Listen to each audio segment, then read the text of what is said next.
دعائیں اللہ کو بہت پیاری ہوتی ہیں، اتنی پیاری کہ اللہ نے اپنے لکھے ہوئے نصیب سے بھی زیادہ طاقت دعاؤں میں رکھی، اور نصیب کو بھی وہاں تک دسترس نہیں دی جہاں تک دعاؤں کو دی۔ اللہ سے مانگ کر بھی اگر قبولیت کا شک رکھا تو کیسا یقین رکھا؟ اللہ تمہیں وہ دعائیں کیسے دے سکتا ہے جن کے بارے میں تم خود بھی الجھے ہوئے ہو، جن کے بارے میں تمہیں خود بھی نہیں پتا کہ وہ دعائیں تمہیں چاہیے بھی ہیں یا نہیں؟ کیونکہ جس چیز کے لیے چاہ ہوتی ہے اسے پانے کے لیے تو جتن کیے جاتے ہیں، اللہ سے لاڈ کیے جاتے ہیں۔ پھر یہ نہیں سوچا جاتا کہ اگر وہ چیز نہ ملی تو، اگر میری التجائیں رد ہو گئیں تو، پھر تو بس پختہ یقین رکھ کے کہا جاتا ہے کہ اب تو اللہ کو منا کر ہی دم لینا ہے۔ اللہ سے دل سے مانگ کر کبھی بھی بے دل نہیں ہوتے، کیونکہ معجزے مایوسی کے خیالات ترک کر دینے والوں کے لیے ہی ہوتے ہیں۔ اللہ کن ان کے لیے فرماتا ہے جو کسی کی بھی سوچ کی پرواہ کیے بغیر اپنی دعاؤں پہ ڈٹے رہتے ہیں۔ اللہ کی مدد تب آتی ہے جب تم نصیب سے بے غرض ہو جاتے ہو، یہ سوچ کر کہ میرا اللہ سب کچھ کر سکتا ہے۔ توکل وہ نہیں جو تم اس دروازے کے کھل جانے کے بعد کرتے ہو جو تمہیں پسند ہوتا ہے، توکل تو وہ ہوتا ہے جو تم اس دروازے کے بند ہو جانے کے بعد بھی کرتے ہو جو تمہاری آخری امید تھا۔ توکل یہ نہیں کہ ذرا سی دیری پہ فوراً یہ نتیجہ نکال لیا کہ شاید یہ نصیب میں ہی نہیں۔ توکل تو بس انتظار کرنا ہے، پھر چاہے کتنا ہی وقت کیوں نہ لگے۔ تمہارا اپنی دعاؤں پہ ایمان ہی اللہ پہ رکھے ہوئے یقین کی دلیل ہے۔ جب تم اللہ سے مانگتے ہو اس حقیقت کے باوجود بھی کہ جو تم مانگ رہے ہو اس کا ملنا ناممکن ہے، تب اللہ تمہارے نصیب پر تمہارے ایمان کو فتح دیتا ہے۔ بس تمہیں اتنا یاد رکھنا ہے کہ اللہ تمہارے دل میں کچھ نہیں ڈالتا سوائے اس کے جو وہ تمہیں دینے کو تیار ہے۔ کچھ بھی تمہارا یا تمہارے دل کا حصہ نہیں بن سکتا جب تک اللہ کا حکم نہ ہو۔ تو اتنے بے صبرے نہ ہو جانا کہ ذرا سی تاخیر پہ دعاؤں کو چھوڑ دو، کیونکہ ہو سکتا ہے وہ دعائیں ہی معجزوں کا وسیلہ بھی ہوں جو تمہیں ابھی صبر کا امتحان لگ رہی ہیں۔ اللہ پہ جب بھروسہ کر لیا جائے تو جیت یا ہار کا نہیں سوچتے، بس اتنا یقین رکھتے ہیں کہ جو بھی ہوگا اللہ کی رضا سے ہوگا، اور اس کی رضا کبھی بھی تمہاری رضا کا مان نہیں توڑے گی۔ تمہاری دعائیں ہر اس اوقات سے زیادہ طاقتور ہیں جو نصیب نے تمہارے راستے میں کھڑی رکھی ہیں، اور تمہارا اللہ ہر اس نا امید لفظ سے بڑا ہے جو دنیا تم سے کہتی ہے۔ جب اللہ سے مانگنے کا سوچ لیتے ہیں تو ہارنے کے وسوسوں کا نہیں سوچتے۔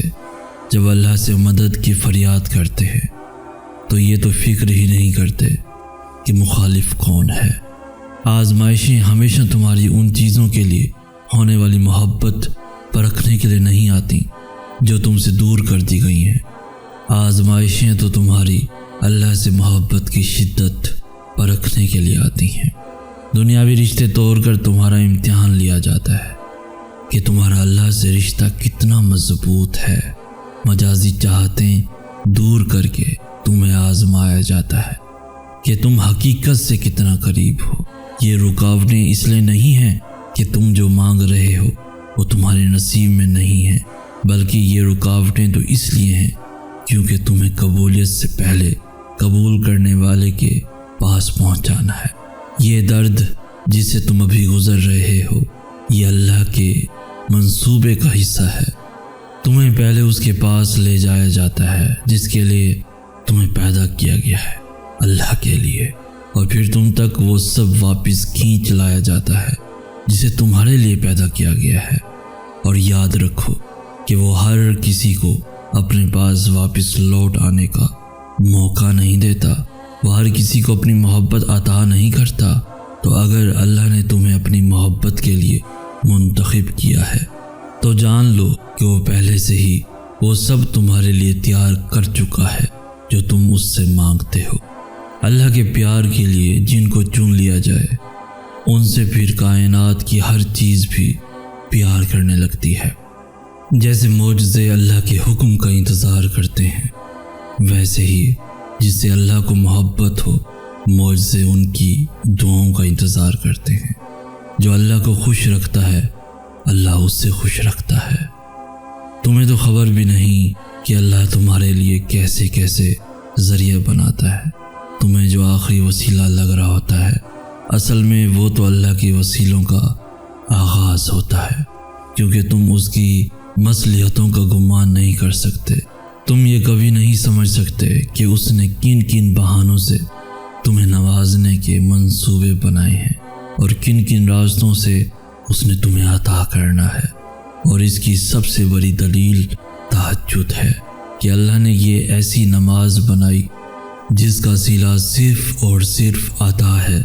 وہ چاہتا تو تہجد بناتا ہی نہ، لیکن اس نے عطا کرنا تھا، اور اس نے ان عطاؤں کے لیے تہجد جیسا بہانہ بنا دیا۔ یہ خاصیت ہے ہمارے رب کی کہ وہ ہماری پسند ہم تک لانے سے کبھی بھی انکار نہیں کرتا۔ قبولیت کی ایک راہ بند ہو جائے تو وہ فوراً دوسری راہ دکھا دیتا ہے۔ تو اگر تم بھی کسی ایسے ہی معجزوں کی راہ کی تلاش میں ہو تو وہ راہ تہجد ہے، وہ نماز جس کے وجود کا مقصد ہی قبولیت ہے۔ یہی نماز ہے جو فرض نمازوں کے بعد ایسی واحد نماز ہے جو اللہ سے کن کہلوانے کی طاقت رکھتی ہے۔ جو دعاؤں سے نہ مل سکا، دیکھنا اللہ اسے تہجد کے ذریعے تم تک کھینچ لائے گا۔